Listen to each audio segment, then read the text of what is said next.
આપ પ્રદેશ સંગઠન મહામંત્રી મનોજ સોરઠિયાએ ગુજરાતના હીરા ઉદ્યોગ માટે આર્થિક પેકેજની માંગ સાથે કલેક્ટરના માધ્યમથી પ્રધાનમંત્રીને આવેદનપત્ર પાઠવ્યું। આજે આમ આદમી પાર્ટી પ્રદેશ સંગઠન મહામંત્રી મનોજ સોરઠિયાની આગેવાનીમાં ગુજરાતના હીરા ઉદ્યોગને આર્થિક પેકેજ આપવાની માંગ સાથે પ્રધાનમંત્રી શ્રીને સુરત કલેક્ટર શ્રીના મારફતે આવેદનપત્ર પાઠવવામાં આવ્યું। આ આવેદનપત્રમાં આમ આદમી પાર્ટીના પ્રદેશ સંગઠન મહામંત્રી મનોજભાઈ સોરઠિયા દ્વારા જણાવવામાં આવ્યું હતું કે આપ ગુજરાતના હીરા ઉદ્યોગ વિશે સુપેરે પરિચિત હશો। દેશની જીડીપીમાં 60% યોગદાન આપનાર અને વિશ્વના જેમ્સ એન્ડ જ્વેલરી માર્કેટમાં 6.48 બિલિયન અમેરિકન ડોલરના ધંધા સાથે કુલ માર્કેટનો 29% હિસ્સો ધરાવનાર તથા ભારતમાંથી થતા કુલ નિકાસમાં 15.71 હિસ્સો ધરાવનાર હીરા ઉદ્યોગ દેશનો સૌથી મહત્વનો અને ભારતની પ્રતિષ્ઠામાં વધારો કરનાર ઉદ્યોગ છે।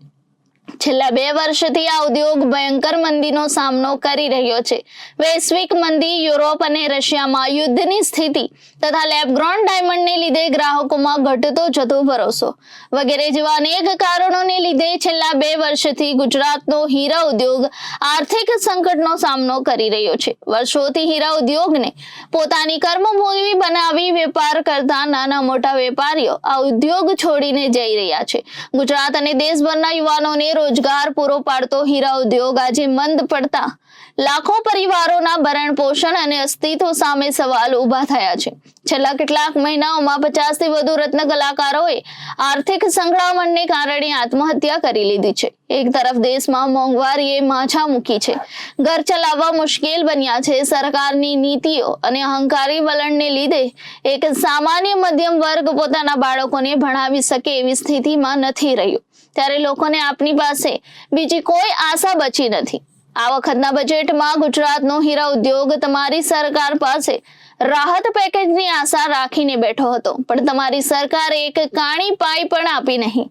દેશને મોટો વિદેશી હુંડિયામણ રડી આપનાર અને જ્યારે પણ તમારી પાર્ટીને ચૂંટણી જીતવા માટે ફંડની જરૂર પડી છે ત્યારે તમારા એક આદેશથી કરોડો રૂપિયા આપનાર હીરા ઉદ્યોગ આ સમયે તમારી પાસેથી મોટી આશા રાખીને બેઠો છે। તમારા મોટા ઉદ્યોગપતિ મિત્રોને તો જરૂર નથી, પરંતુ નાનો વેપારી અને રત્ન કલાકાર અનેક પરેશાનીઓનો સામનો કરી રહ્યા છે। દેશમાં આજે અનેક ક્ષેત્રોમાં પણ નોકરી કે વેપારની વધારે તકો નથી।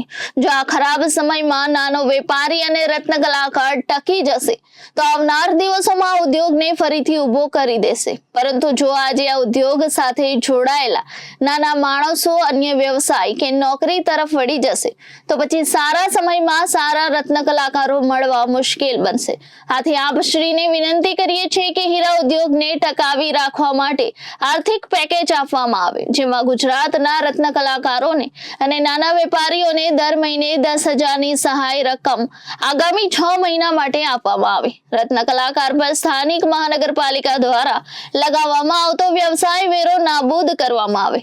રત્ન કલાકાર કલ્યાણ આયોગની રચના કરીને કામદાર અધિકાર કાયદા પ્રમાણેના લાભો આપવામાં આવે તથા જરૂરી કૌશલ્ય વિકાસ કાર્યક્રમો ચલાવવામાં આવે। જો નાનો રત્ન કલાકાર અને નાનો વેપારી ટકશે તો ઉદ્યોગ ટકી જશે। સરકારની તિજોરી અને આપના માટે મતપેટી ભરનાર ઉદ્યોગોને આજે આપના સપોર્ટની જરૂર છે। સંકટના સમયમાં અમે આપને 2 હાથ જોડી વિનંતી કરીએ છીએ કે હીરા ઉદ્યોગને બચાવી લો, રત્ન કલાકારોને બચાવી લો। મારું નામ મનોજ સોરઠિયા છે। આમ આદમી પાર્ટી આજે સુરત કલેક્ટર ઓફિસ પ્રધાનમંત્રીશ્રીને એક આવેદનપત્ર પાઠવવા માટે પહોંચ્યા છે। છેલ્લા 2 વર્ષથી ગુજરાતના હીરા ઉદ્યોગની ખૂબ ભયંકર અને ખરાબ પરિસ્થિતિ છે। આ પરિસ્થિતિની અંદર છેલ્લા 1 મહિનાની અંદર જ કમસે કમ 50 થી વધારે રત્ન કલાકારો અને નાના વેપારીઓએ આર્થિક સંકળામણમાં આત્મહત્યા કરી છે। ત્યારે હીરા ઉદ્યોગ ખૂબ જ મહત્વનો અને સૌથી વધારે વિદેશી હુંડિયામણ રળી આપનાર ઉદ્યોગ હોવા છતાં આજે આ પરિસ્થિતિનો સામનો કરી રહ્યા હોય ત્યારે કેન્દ્ર સરકાર પાસે આમ આદમી પાર્ટીની એ માંગ છે કે હીરા ઉદ્યોગને આર્થિક પેકેજ આપવામાં આવે। તમામ જે હીરાના વેપારીઓ અને રત્ન કલાકારો છે એમને આગામી 6 મહિના માટે દર મહિને 10,000 જેટલી સન્માન રાશિ આપવામાં આવે।